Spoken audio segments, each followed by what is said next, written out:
नमस्कार मेरे प्यारे साथियों, आप सभी का गेट पास क्वेश्चन श्रृंखला में स्वागत है। रोज की भांति मैं फिर हाजिर हूँ लेकर। आज के जो क्वेश्चन की संख्या है उनकी संख्या कितनी है? 25। यानी पहले हम लोग पहले कितने क्वेश्चन को गेट पास में देखते थे? 10। अब कितने हैं? 25। तो एक वीडियो 25 क्वेश्चन का हमने कल देखा था और आज की जो क्लास होगी वो भी कितनी क्वेश्चन की होगी? 25 क्वेश्चन के। इसमें 10 क्वेश्चन आपके उत्तर प्रदेश स्पेशल से रहेगा, 10 क्वेश्चन आपका करंट से रहेगा और 5 क्वेश्चन आपका कैसा रहेगा? अनुच्छेद से रहेगा। ठीक, डेली आप क्या करिए, इसे अच्छा सा नोट्स बनाइए और डेली का डेली इसे रिविजन करिए। आपको एग्जाम में यहाँ से बहुत ज़्यादा मदद मिलेगी।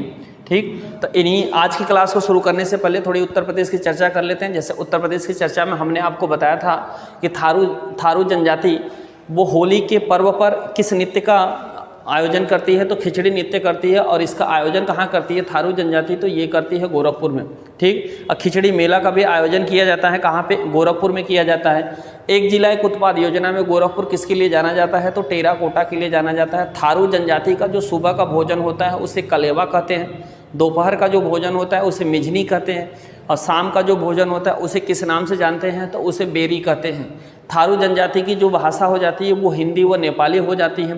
थारू जनजाति जादू टोना पे ज़्यादा विश्वास करती है और थारू जनजाति बदला विवाह का भी प्रचलन चलता है थारू जनजाति में। विधवा विवाह भी होता है थारू जनजाति में। उसके बाद बहुभोज देने की प्रथा भी थारू जनजाति में चलती है। जब ये लोग बहुभोज करते हैं, थारू जनजाति के लोग जब बहुभोज का आयोजन करते हैं तो उसे लठभरवा भोज के नाम से भी जाना जाता है। ठीक, तो इसी के साथ आज की क्लास को क्या करते हैं? स्टार्ट करते हैं। देखिए आज का पहला क्वेश्चन है उत्तर प्रदेश का सर्वाधिक उत्पादन करने वाला, पहला क्वेश्चन है चना का सर्वाधिक उत्पादन करने वाला उत्तर प्रदेश का कौन सा जिला है? यानी उत्तर प्रदेश के किस जिले में सर्वाधिक चने का उत्पादन किया जाता है? तो उत्तर प्रदेश के किस जिले में चने का उत्पादन सर्वाधिक किया जाता है? तो हमीरपुर में किया जाता है। चने के उत्पादन के लिए कितने सेमी वर्षा की आवश्यकता होती है? तो 30 से 50 सेमी वर्षा की आवश्यकता होती है। और कितने तापमान की आवश्यकता होती है? तो 15 से 25 सेंटीग्रेड के बीच का तापमान की आवश्यकता होती है चना के उत्पादन के लिए। और सर्वाधिक उत्तर प्रदेश के किस जिले में चना का उत्पादन किया जाता है? तो ये किया जाता है हमीरपुर में। कहाँ किया जाता है? हमीरपुर में। हमीरपुर की अगर क्षेत्रफल की बात करें तो इसका क्षेत्रफल हो जाता है 3144 वर्ग किलोमीटर। एक जिला एक उत्पाद योजना में हमीरपुर किसके लिए जाना जाता है? तो जूता के लिए जाना जाता है। एक जिला एक उत्पाद योजना का शुभारंभ कब से किया गया? 24 जनवरी 2018 से किया गया। प्रत्येक 24 जनवरी को उत्तर प्रदेश स्थापना दिवस मनाया जाता है। ठीक, दूसरा क्वेश्चन, उत्तर प्रदेश में सर्वाधिक उत्पादन वाला तिलहन है, यानी कौन सा तिलहन सर्वाधिक उत्पादित होता है उत्तर प्रदेश में? तो इसका नाम है सरसों। क्या नाम है? सरसों। अगर आपसे पूछे भारत में सरसों का उत्पादन करने वाला पहले स्थान पे कौन सा राज्य हो जाता है? तो उसका नाम हो जाएगा राजस्थान और उत्तर प्रदेश दूसरे स्थान पर है। तिलहन में सर्वाधिक उत्पादन करने वाला कौन सा तिलहन हो जाता है? तो सरसों का उत्पादन सर्वाधिक उत्तर प्रदेश में किया जाता है। ठीक, उत्तर प्रदेश विधान परिषद में कितने सदस्य राज्यपाल के द्वारा मनोनीत किए जाते हैं? तो ये मनोनीत किए जाते हैं कितने? 10 सदस्य। कितने सदस्य मनोनीत किए जाते हैं? 10 सदस्य मनोनीत किए जाते हैं विधान परिषद में। अगर यही राज्यसभा की बात करें कि राज्यसभा में राष्ट्रपति कितने सदस्य को मनोनीत करता है? तो वो 12 सदस्य को मनोनीत करता था। इससे पहले लोकसभा में भी मनोनीत करने का प्रावधान था, लेकिन 104वां संविधान संशोधन के तहत अनुच्छेद 331 को निरस्त कर दिया गया। यानी अनुच्छेद 331 में किया गया था प्रावधान कि राष्ट्रपति लोकसभा में 2 आंग्लो भारतीय को मनोनीत करेगा। 104वां संविधान संशोधन द्वारा इसका प्रावधान समाप्त कर दिया गया। 333 के तहत राज्यपाल विधानसभा में एक व्यक्ति को मनोनीत करता था। ये भी प्रक्रिया क्या कर दी गई? समाप्त कर दी गई। तो राज्यपाल विधान परिषद में कितने सदस्यों को मनोनीत करता है? तो ये उत्तर प्रदेश के विधान परिषद में 10 सदस्य को मनोनीत करता है। 4 नंबर का क्वेश्चन हो जाता है सबसे कम लिंगानुपात किस जिले की है? तो अगर लिंगानुपात की बात करेंगे तो सबसे कम लिंगानुपात हो जाता है कहाँ का? गौतम बुद्ध नगर का। कितना हो जाता है? ये 851 हो जाता है। और सर्वाधिक लिंगानुपात की बात करेंगे तो सर्वाधिक लिंगानुपात हो जाता है जौनपुर का। कितना लिंगानुपात हो जाता है? 1024। यानी 1000 पुरुषों पर 1024 महिलाएं, 1000 पुरुषों पर 1024 महिलाएं और सबसे कम लिंगानुपात कहाँ का है, तो ये गौतम बुद्ध नगर का है। अगर साक्षरता दर की बात करेंगे तो सर्वाधिक साक्षरता दर किस जिले की हो जाती है, गौतम बुद्ध नगर की, और सबसे कम साक्षरता दर कहाँ की हो जाती है, श्रावस्ती की। महिलाओं की साक्षरता दर की बात करेंगे तो सर्वाधिक महिला साक्षर कानपुर नगर में हो जाती है और सबसे कम साक्षर कहाँ हो जाती है, श्रावस्ती में। जनसंख्या घनत्व की बात करेंगे तो जनसंख्या घनत्व में क्या हो जाता है कि सर्वाधिक जनसंख्या घनत्व कहाँ का हो जाता है, गाजियाबाद का, और सबसे कम जनसंख्या घनत्व कहाँ का हो जाता है, ललितपुर का। सबसे कम जनसंख्या घनत्व कहाँ का हो जाता है, ललितपुर का।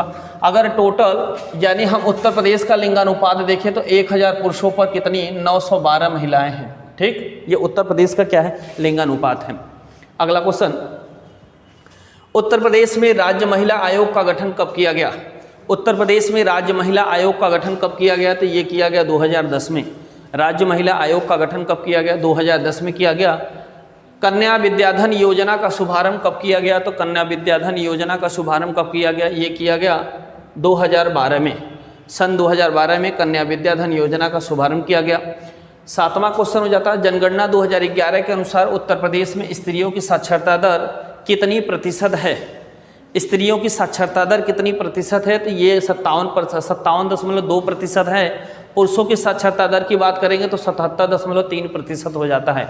सर्वाधिक स्त्री साक्षर जिला कौन सा हो जाता है, कानपुर नगर। सबसे कम साक्षर स्त्रियों की कहाँ हो जाती है, श्रावस्ती। पुरुषों में हो जाता है गौतम बुद्ध नगर, और सबसे कम कहाँ हो जाता है, श्रावस्ती में। 8वें नंबर का क्वेश्चन हो जाता है, जनगणना 2011 के अनुसार राज्य में शिशु लिंगानुपात कितना है, तो शिशु लिंगानुपातों की संख्या कितनी हो जाती है, 902 हो जाती है। जैन तीर्थकर शांतिनाथ का मंदिर किस जनपद में स्थित है। जैन तीर्थकर शांतिनाथ का मंदिर किस जनपद में स्थित है, तो ये ललितपुर में हो जाता है। ललितपुर के बारे में हमने आपको कितनी बार बताया कि एक जिला एक उत्पाद योजना में ललितपुर यूरेनियम के लिए जाना जाता है। ये मध्य प्रदेश से 3 तरफ से घिरा हुआ उत्तर प्रदेश का एक जिला है। ठीक, ललितपुर किस मंडल के अंतर्गत आता है, तो ये झांसी मंडल के अंतर्गत आता है। और झांसी मंडल में कितनी जिले आते हैं, तो 3, ललितपुर, जालौन और झांसी। टोटल उत्तर प्रदेश में मंडलों की संख्या कितनी हो जाती है, तो 18। ललितपुर सबसे कम जनसंख्या घनत्व वाला जिला भी हो जाता है, जो 242 व्यक्ति प्रति वर्ग किलोमीटर है। और यहीं पे एक मंदिर भी हो जाता है जिसका नाम क्या है, जैन तीर्थकर शांतिनाथ का मंदिर। हमने आपको इससे पहले पिछली क्लास में बताया था कि अलरौना देवी का मंदिर महाराजगंज में हो जाता है, जो एक जिला एक उत्पाद योजना में महाराजगंज फर्नीचर के लिए जाना जाता है। और मेंढक मंदिर कहाँ हो जाता है, लखीमपुर खीरी। लखीमपुर खीरी उत्तर प्रदेश का सर्वाधिक क्षेत्रफल वाला क्या हो जाता है, जिला हो जाता है, जिसका क्षेत्रफल कितना है, 7680 वर्ग किलोमीटर। और सबसे कम क्षेत्रफल वाला जिला हो जाता है हापुड़, 660 वर्ग किलोमीटर। लखीमपुर खीरी से हमने आपको बताया था कि जो थारू जनजाति है उनके बच्चों को शिक्षित करने के लिए महाविद्यालय की स्थापना कहाँ की गई है, लखीमपुर खीरी में। ठीक, हमने बताया आपको कि थारू जनजाति में बदला विवाह का प्रचलन है। इनकी भाषा हिंदी व नेपाली है। सुबह का भोजन कलेवा, दोपहर का भोजन मिजनी, और शाम के भोजन को किस नाम से जाना जाता है, तो बेरी के नाम से जाना जाता है। ये थारू जनजाति जादू टोना पर क्या करती है, ज़्यादा विश्वास करती है। और जादू टोना विश्वास करती है। और दीपावली को ये किसके रूप में मनाती है, शोक के रूप में मनाती है। अगला क्वेश्चन, लीलौटीनाथ शिव मंदिर किस जनपद में स्थित है, तो ये लखीमपुर खीरी में स्थित है। ठीक, कहाँ स्थित है, लखीमपुर खीरी में स्थित है। अगला क्वेश्चन हो जाता है, हाल ही में महाराष्ट्र विधानसभा के सबसे कम उम्र के उपाध्यक्ष कौन बने, तो ये है राहुल नार्वेकर। कौन चुने गए हैं, राहुल नार्वेकर। अगर हम विधानसभा की बात करें तो इनके लिए प्रावधान किया गया अनुच्छेद नंबर 170 में। विधानसभा का प्रावधान अनुच्छेद नंबर 170 में किया गया है। तारकुंडे समिति 61वां संविधान संशोधन 1989 के द्वारा मतदाता की आयु 21 वर्ष से घटाकर 18 वर्ष कर दिया गया। और अनुच्छेद 326 में कहा गया कि अनुच्छेद 326 ये कहता है कि 18 वर्ष के जो वयस्क हैं वो लोकसभा और विधानसभा में अपने मत का प्रयोग कर सकते हैं। किस अनुच्छेद के तहत, 326 के तहत। ठीक, तो 61वां संविधान संशोधन 61वां संविधान संशोधन 1989 के द्वारा मतदाता की आयु 21 वर्ष से घटाकर 18 वर्ष कर दिया गया। 18 वर्ष के वयस्कों को लोकसभा और विधानसभा में मत देने का अधिकार 326 के तहत दिया गया है। और 1989 में उत्तर प्रदेश में द्वितीय राजकीय भाषा को क्या किया गया था, लागू किया गया था। हाल ही में खाद्य और पोषण सुरक्षा पर राष्ट्रीय सम्मेलन का आयोजन कहाँ किया गया, तो ये नई दिल्ली में किया गया। कहाँ किया गया, नई दिल्ली में किया गया। नई दिल्ली सरकार ने एक नया शिक्षा गीत भी लॉन्च किया है, इरादा कर लिया है हमने। ठीक, ये क्वेश्चन आपसे पूछा जा सकता है कि किस राज्य में इरादा कर लिया हमने नई शिक्षा गीत लॉन्च की गई है, तो दिल्ली में लॉन्च की गई है। हाल ही में किस देश ने महिला एवं पुरुष क्रिकेटरों को समान वेतन देने की घोषणा की है, तो ये कौन सा देश हो जाता है? न्यूजीलैंड। न्यूजीलैंड की राजधानी कहाँ हो जाती है? वेलिंगटन। यानी न्यूजीलैंड ने क्या किया कि पुरुष व स्त्री दोनों लोगों को समान रूप से वेतन देने का प्रावधान किया है। जैसे आपको अनुच्छेद नंबर 39 स्त्री व पुरुष के लिए समान वेतन, समान कार्य व समान वेतन का प्रावधान करता है, वैसे ही एक तरीके से ये भी कह सकते हैं कि न्यूजीलैंड में ऐसा प्रावधान कर दिया गया कि जो महिला क्रिकेटर और पुरुष क्रिकेटर हैं उन दोनों का वेतन क्या रहेगा? एक समान रहेगा। एक बार फिर से इसे क्या करते हैं? रिवीजन करते हैं। चना का सर्वाधिक उत्पादन किस जनपद में होता है? तो हमीरपुर में होता है। उत्तर प्रदेश में सर्वाधिक उत्पादन करने वाली तिलहन फसल कौन सी है? तो सरसों हो जाती है। उत्तर प्रदेश में विधान परिषद में कितने सदस्य राज्यपाल द्वारा मनोनीत किया जाता है? तो इनकी संख्या कितनी हो जाती है? 10। सबसे कम लिंगानुपात किस जिले की है? तो गौतम बुद्ध नगर की। और सर्वाधिक लिंगानुपात की बात करेंगे तो जौनपुर का हो जाता है। उत्तर प्रदेश में राज्य महिला आयोग का गठन कब किया गया? 2010 में किया गया। कन्या विद्याधन योजना का शुभारंभ कब किया गया था? 2012 में किया गया। जनगणना 2011 के अनुसार स्त्रियों की साक्षरता दर कितनी है? तो 57.2% और पुरुषों की साक्षरता दर की बात करेंगे तो 77.3% हो जाता है। सर्वाधिक महिला साक्षर दर जिला कौन सा हो जाता है? कानपुर नगर हो जाता है। और सबसे कम की बात करेंगे तो श्रावस्ती। पुरुषों में गौतम बुद्ध नगर और सबसे कम श्रावस्ती। जैन तीर्थकर शांतिनाथ का मंदिर कहाँ स्थित है? ललितपुर में स्थित है। और जनगणना 2011 के अनुसार राज्य में शिशु लिंगानुपात कितना है? तो 902 है। हाल ही में लीलौटीनाथ शिव मंदिर कहाँ स्थित है? लखीमपुर खीरी में स्थित है। लखीमपुर खीरी से याद रखिएगा, ये क्वेश्चन आपसे पूछा जा सकता है कि थारू जनजाति के बच्चों को शिक्षित करने के लिए किस उत्तर प्रदेश के किस जिले में महाविद्यालय की स्थापना की गई है? तो लखीमपुर खीरी में की गई है। और यहीं पे लीलौटीनाथ शिव मंदिर भी स्थित है। हाल ही में महाराष्ट्र विधानसभा के सबसे कम उम्र के अध्यक्ष कौन चुने गए? तो इनका नाम है राहुल नार्वेकर। अगला क्वेश्चन हो जाता है, हाल ही में खाद्य और पोषण सुरक्षा पर राष्ट्रीय सम्मेलन का आयोजन कहाँ किया गया? तो ये किया गया नई दिल्ली में। हाल ही में किस देश ने महिला एवं पुरुष क्रिकेटरों को समान रूप से वेतन देने की घोषणा की है? तो ये कौन सा देश किया है? तो न्यूजीलैंड किया है। 14 नंबर का क्वेश्चन हो जाता है, प्रधानमंत्री नरेंद्र मोदी ने कहाँ पर 30 फीट ऊंची अल्लूरी सीताराम राजू का उद्घाटन किया? अच्छा, ये अल्लूरी सीताराम राजू क्या है? तो ये स्वतंत्रता सेनानी है। इनकी प्रतिमा का अनावरण किया गया कहाँ पे? आंध्र प्रदेश में। आंध्र प्रदेश में एक स्थान है जिसका नाम क्या है? भीमावरम। भीमावरम आंध्र प्रदेश में प्रधानमंत्री नरेंद्र मोदी द्वारा इनकी प्रतिमा यानी 30 फीट ऊंची प्रतिमा का अनावरण किया गया। आंध्र प्रदेश के बारे में हम आपको बता दें कि भाषाई आधार पर गठित होने वाला भारत का पहला राज्य कौन सा है? आंध्र प्रदेश है, जिसका गठन 1 अक्टूबर 1953 ईस्वी को किया गया। 2 जून 2014 को आंध्र प्रदेश को 2 भागों में विभाजित करके एक नया राज्य बनाया गया जिसका नाम क्या हुआ? तेलंगाना। तेलंगाना भारत का कौन सा नंबर का राज्य था? तो 29वां नंबर का राज्य था। क्वेश्चन ये कई बार पूछा गया है कि भाषाई आधार पर गठित होने वाला भारत का पहला राज्य कौन सा है? तो भारत का पहला राज्य आंध्र प्रदेश हो जाता है।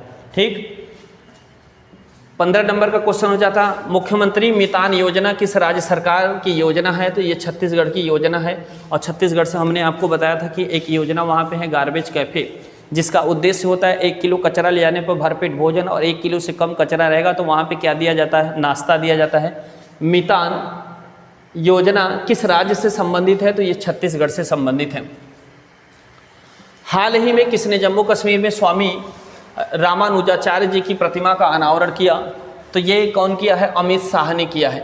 इनकी प्रतिमा का अनावरण हैदराबाद में भी किया गया है, जिसकी ऊंचाई कितनी है? 216 फीट। और वो किसके द्वारा किया गया? प्रधानमंत्री नरेंद्र मोदी के द्वारा किया गया। लेकिन जम्मू कश्मीर में जो किया गया वो गृह मंत्री अमित शाह के द्वारा किया गया है। ठीक है, 17 नंबर का क्वेश्चन हो जाता है कि हाल ही में किस राज्य की विधानसभा ने स्वास्थ्य का अधिकार विधेयक पेश किया? तो इसे पेश करने वाला कौन सा हो जाता है? तो राजस्थान हो जाता है। कौन सा राज्य सरकार हो जाती है? तो राजस्थान सरकार हो जाती है। 18 नंबर का क्वेश्चन, हाल ही में किस देश के पूर्व प्रधानमंत्री की गोली मारकर हत्या कर दी गई? तो इनका नाम क्या हो जाता है? Shinzo Abe. ये कहाँ के हैं? जापान के। 2012 से लेकर 2020 तक ये भारत में कई बार दौरा किए थे। और शिंजो अबे की गोली मारकर क्या कर दी गई? हत्या कर दी गई। अगर जापान की राजधानी की बात करें तो क्या हो जाता है? टोक्यो। मुद्रा का नाम क्या हो जाती है? Tokyo N. ठीक, जापान की मुद्रा क्या हो जाती है? एन। और राजधानी कहाँ हो जाती है? टोक्यो। 19 नंबर का क्वेश्चन, हाल ही में किस राज्य सरकार द्वारा मिशन कुशलकर्मी शुरू किया गया है, तो ये दिल्ली सरकार के द्वारा शुरू किया गया है। दिल्ली सरकार के द्वारा ये योजना का शुभारंभ किया गया, जिसका उद्देश्य 1 वर्ष में 2 लाख श्रमिकों को क्या किया जाएगा, प्रशिक्षण प्रदान किया जाएगा मिशन कुशलकर्मी के द्वारा। 20वें नंबर का क्वेश्चन हो जाता है, हाल ही में किस देश के प्रधानमंत्री बोरिस जॉनसन किस देश के प्रधानमंत्री हैं, तो ये ब्रिटेन के। ठीक, इन्होंने क्या कर दिया, प्रधानमंत्री पद से इस्तीफा दे दिया। और ब्रिटेन की राजधानी की बात करें तो कहाँ हो जाती है, लंदन। अनुच्छेद 108 संयुक्त अधिवेशन बुलाता कौन है, राष्ट्रपति। इसकी अध्यक्षता कौन करता है, लोकसभा अध्यक्ष। किस अनुच्छेद के तहत करता है, 118(3) के तहत करता है। अब तक कितनी बार बुलाया गया, 3 बार, 1961, 1974 और 2002। अब तक संयुक्त अधिवेशन कितनी बार बुलाया गया, 3 बार। 123 अनुच्छेद 123 राष्ट्रपति द्वारा अध्यादेश जारी किया जाएगा। ठीक, यानी राष्ट्रपति को अधिकार दिया गया अनुच्छेद 123 के तहत कि वो अध्यादेश जारी कर सकता है। अध्यादेश की समय अवधि कितनी होती है, 6 सप्ताह कहे या 42 दिन कहे। ठीक, उसके बाद जैसे राष्ट्रपति को शक्ति दी गई है अध्यादेश के बारे में, वैसे राज्यपाल को भी अध्यादेश की शक्ति दी गई है। राज्यपाल भी अध्यादेश जारी कर सकता है। इसके लिए 6 सप्ताह या 42 दिन का इनके लिए भी प्रावधान है। 231 में कहा गया है कि एक या एक से अधिक राज्यों के लिए एक हाईकोर्ट का होना, जिसका प्रावधान किया गया अनुच्छेद नंबर 231 में। 109 कहता है कि धन विधेयक सबसे पहले लोकसभा में पेश किया जाएगा, उसके बाद राज्यसभा के पास जाता है। कितने दिन का समय रहता है राज्यसभा के पास, 14 दिन का समय रहता है। ठीक, 14 दिन में 14 दिन के अंदर राज्यसभा अगर विचार सुझाव सहित लोकसभा को वापस कर देती है तो ठीक, नहीं 15वें दिन दोनों सदन से क्या कर लिया जाता है, पारित कर लिया जाता है। एक बार फिर से इसे रिवीजन करेंगे। प्रधानमंत्री नरेंद्र मोदी ने कहाँ पर 30 फीट ऊंची अल्लूरी सीताराम राजू का उद्घाटन किया। यानी ये व्यक्ति हैं जिनका नाम क्या है, अल्लूरी सीताराम राजू। ये स्वतंत्रता सेनानी थे। इनकी प्रतिमा का अनावरण किया गया है भीमावरम, आंध्र प्रदेश में। किसके द्वारा किया गया, भारत के प्रधानमंत्री के द्वारा किया गया है। मुख्यमंत्री मितान योजना किस राज्य सरकार की योजना है, तो ये छत्तीसगढ़ की योजना है। हाल ही में किसने जम्मू कश्मीर में स्वामी रामानुजाचार्य जी की प्रतिमा का अनावरण किया, तो ये अमित शाह यानी कि जो अपने गृह मंत्री हैं इनके द्वारा इसका अनावरण किया गया। इनकी प्रतिमा का अनावरण हैदराबाद में भी किया गया, जिसकी ऊंचाई कितनी है, 216 फीट है। वो प्रधानमंत्री के द्वारा किया गया था। हाल ही में किस राज्य की विधानसभा ने स्वास्थ्य का अधिकार विधेयक पेश किया, तो इसे पेश करने वाला राज्य कौन सा हो जाता है, राजस्थान, जहाँ पे सर्वाधिक सरसों का उत्पादन किया जाता है। बात समझ में आई। उसके बाद हाल ही में किस देश के पूर्व प्रधानमंत्री की गोली मार के हत्या कर दी गई, जापान, जिनका नाम क्या था, शिंजो अबे।